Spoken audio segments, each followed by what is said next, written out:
Welcome. Sorry for the slight delay in this first webinar that we're having around one of our products, the Laser Geo. First of all, it's great that we have the opportunity to spread some knowledge about the products. It's important that if you have any questions, if you find something extra interesting or something that you would like to discuss more with us, you could write in the questionnaire on the right side. So we'll try to answer if it's quick to answer directly after the presentation, or we'll get back to you when we have sorted out the questions more. So this first webinar will be more covering some functions that we developed for the Powerline business, cable for also a little bit into telecom, but mainly Powerline business. And there will be more webinars like this since the unit has so many different functions and so many functionalities that are used more to forestry or other businesses like mining or related businesses to that. Okay, so we'll start by going through just some main things about the unit and how the unit works before going into the functions.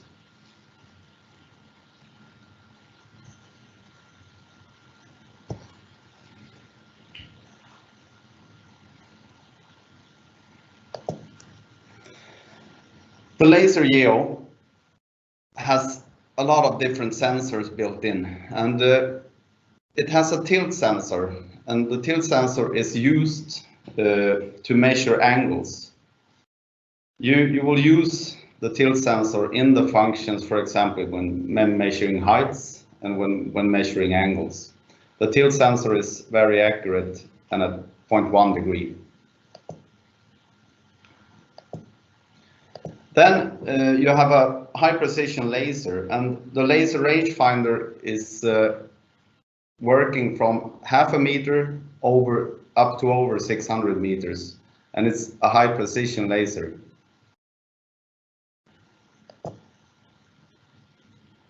Then you have a compass built in, and the compass sensor in the unit is at plus minus 1.5 degrees accuracy, and it's brought in to do those functions where needed. So not every function in the unit will use the compass.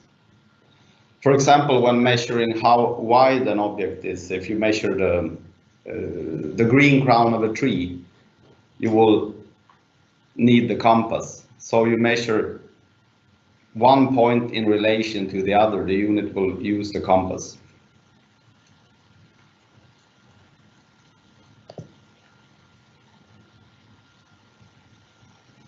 Then it's a built-in GPS receiver, and the receiver, when activated, will make it possible to store your location in relation to the targets that you measure. So for example, if measuring a tree or a tree height or a building, you can take your position and the tree will be also recorded, the position of the tree, but by using the sensors, this distance, horizontal distance, and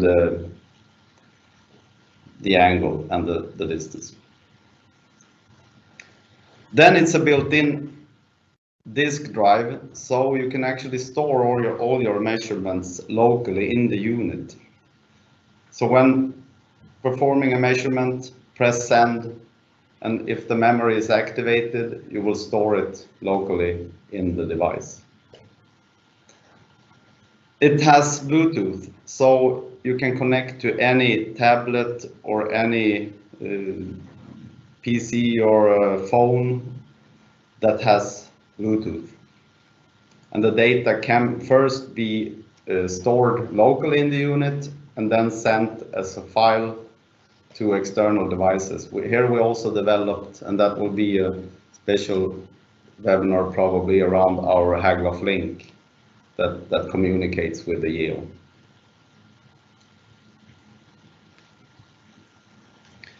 Then it has full USB, so both to charge the unit is done by USB or to send files.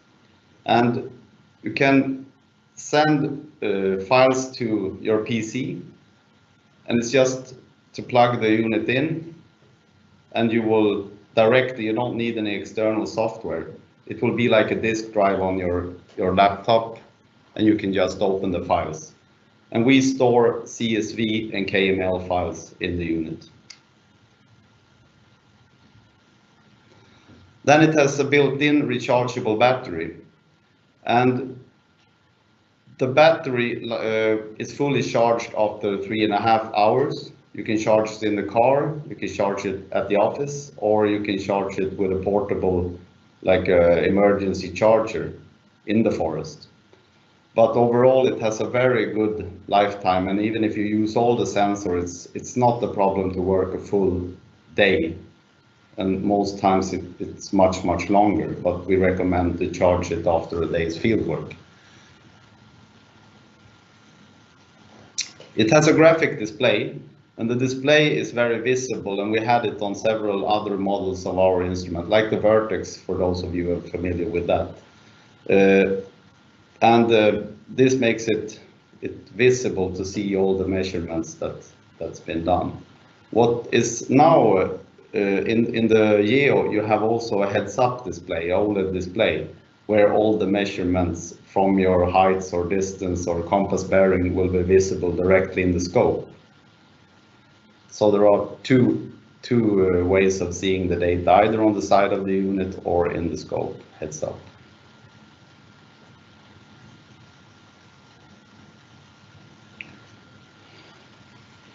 Okay, so just to mention the functions that are available in the unit right now in the standard model. It's 1-point height measuring, and that is giving you the height difference to the target in relation to your position. So you measure the top of a tree, for example, from your position. It will calculate the height difference, not the target height. Then you have the 3-point, and that's mostly used for tree height measuring. You measure the distance to the target anywhere where you can see, and then you measure the angle to the base and the angle to the top, and the height of the actual tree where it's standing or the target is calculated. So it's the correct height where the object is standing.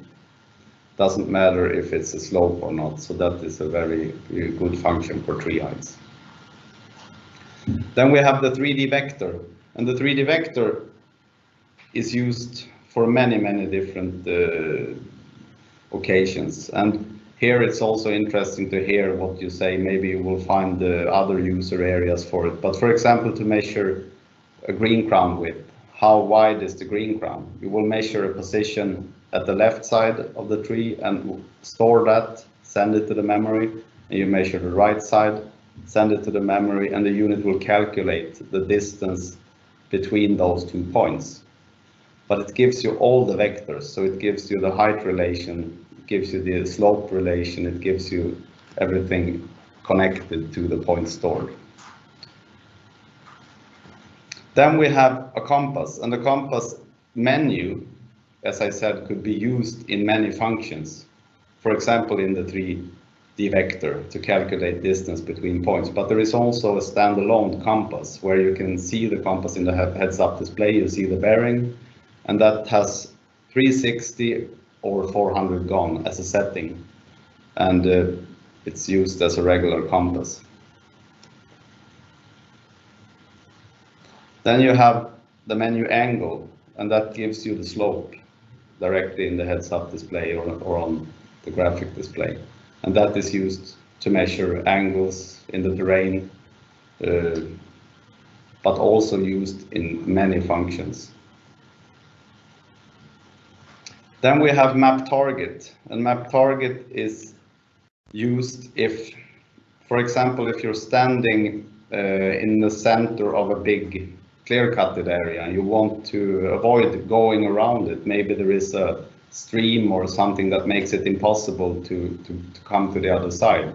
You could measure instead points from your location, standing in the center, measure with the laser, with using the tilt sensor and the compass. So it gives you a position of each point that you measure, and you send that to the memory. And finally, when you have measured all the area, it will calculate how many hectares or acres you have.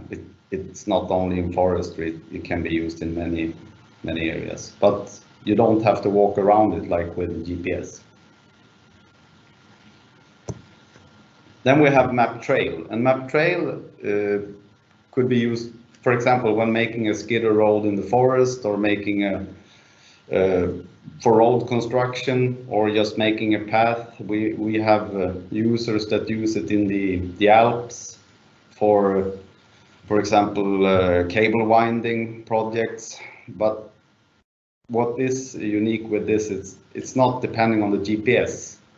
You're taking a position with the sensors, and then when you have aimed and measured on the target, you move to that target and you measure to the next target, and all the time you store your position where you are, and it will make a file.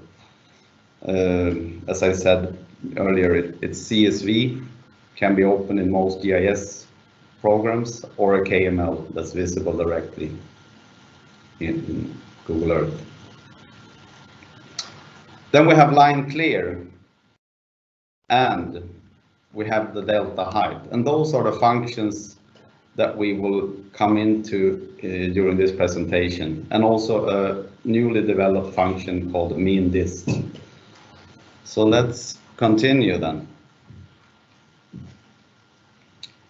The delta height function was originally requested from users. It was here in Sweden and in some other countries where you needed to know the maximum sag of the power line. How much can it hang down according to special regulations that are within the power line business. And then you need to know the straight line, that's the red line on the presentation. And how this was done was that the workers needed to climb up the pole, and they used optical instruments. And then, I mean, this work is quite time consuming, you need special equipment, and it's also dangerous at some points, since you also have high voltage and you risk to fall down and things like that. So to get this value was requested from us, and if it was possible to do it in the unit. And then we developed the delta height function. And how does that work? So practically how you do it, you step aside from the line, but you need to see your left pole, and you need to see the right pole, and you need to see the line. So you position yourself where the line has the maximum sag, where it's hanging down the most. And then you straight forward to that position. Then first, you take your first measurement on the left side, where the line is attached. You send that to the memory. Then you take your next measurement to the right side, where the line is attached, and you send it to the memory. Then you aim at the line, and you press send again, and the delta height will be presented, and as you can see on the screen. So the unit calculates that. And what is good also now, that you could, if you press send once again and you have the GPS active, then it will store your location and all the measurements as well.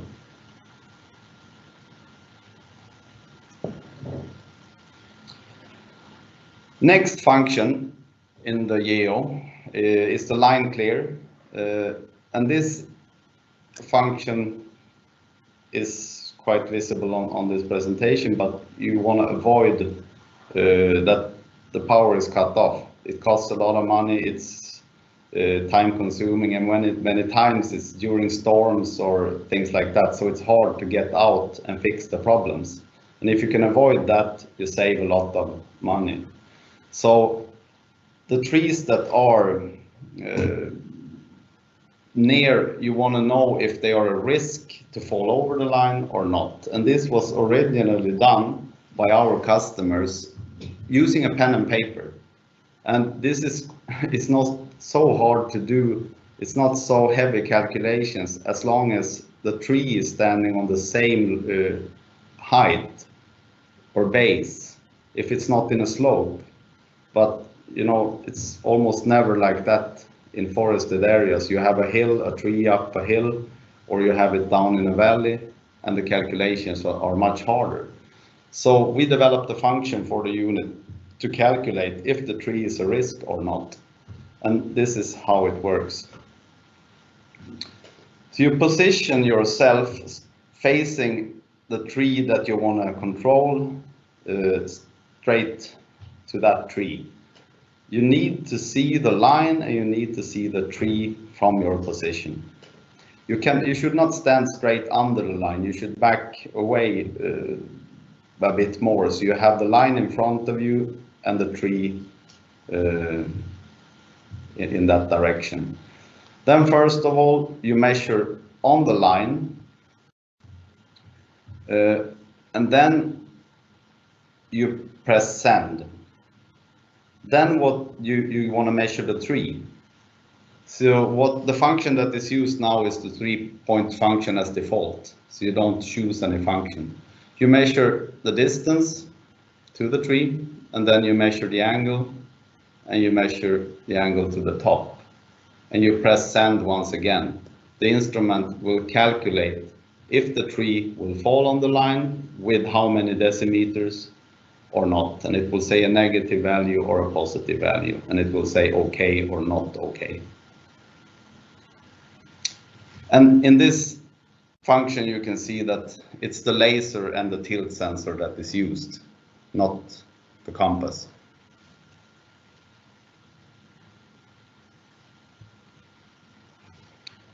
Then we have a brand new function developed that came out in the latest software application. And this is called the mean dist, and it's available if you go to line clear. You have the option line clear or mean dist. And the mean dist function is not the same as the line clear function, because the line clear, you want to know if the tree is a risk to fall on the line. In this case, it's mostly on local nets in cities where the lines are, or the power lines are, it's not so wide, so it could be forest very near these lines. But then it's a risk if some branches are too near. They need to be taken away, because you can't take all the trees away. And the risk here is not that it will fall on the line, it's that it could cause fire. In this function, we are not using the sensors that are used is the laser, it's the compass, and it's the tilt sensor. So this was requested from customers that, for example, in Norway, we have got questions from this, and also in Brazil. And now we see that it's very commonly a problem that is, and it's very interesting. And of course, it could be other scenarios where this function would work, not related to this, solve other problems.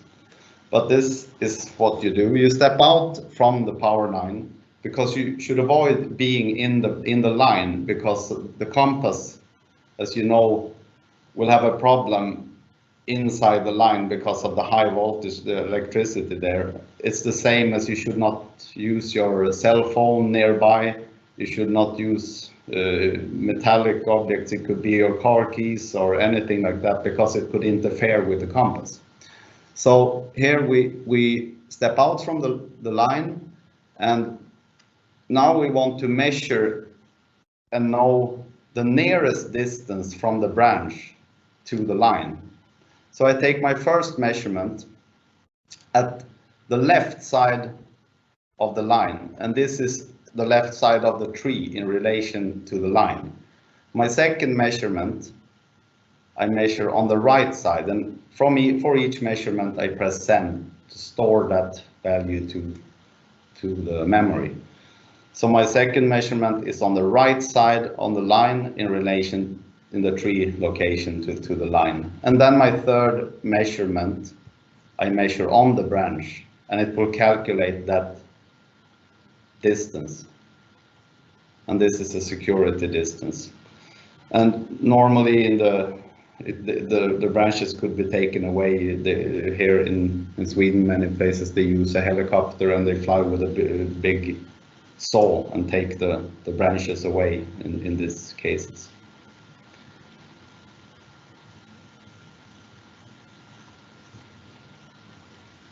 Okay. So this was a short presentation of the Laser Geo. Hope you found it interesting and it was something useful and new. As I said, we'll have more of these webinars and hopefully get some ideas from you as well. We thank you very much, and we'll look. I don't know if we have any questions. Philip had how long can it be trained? The train in kilometers. Train? How long? Oh. I have the map trail, if that was the question. How long it could be? I have personally done a trail down in Switzerland, walking in the Alps, that was nearly 10 kilometers. Then, of course, when you measure, you will have. It will be a small error for each measuring point. That's for sure. But this map trail is much more accurate than using a GPS because the sensors are more accurate. But the longer your trail is, the longer, the bigger the end error will be. We've also done some measurement for line like 400 or 500 meters on skidder roads, and those were very, very accurate. So it's depending on the accuracy needed, how long the trails can be, I would say. But up to 1,000 meters, I mean, there is no limit for how long the trails can be. It's just a matter of the accuracy and precision needed, I think. But 400 or 500 meters, you will be very, very accurate. Of course, if all the sensors are calibrated.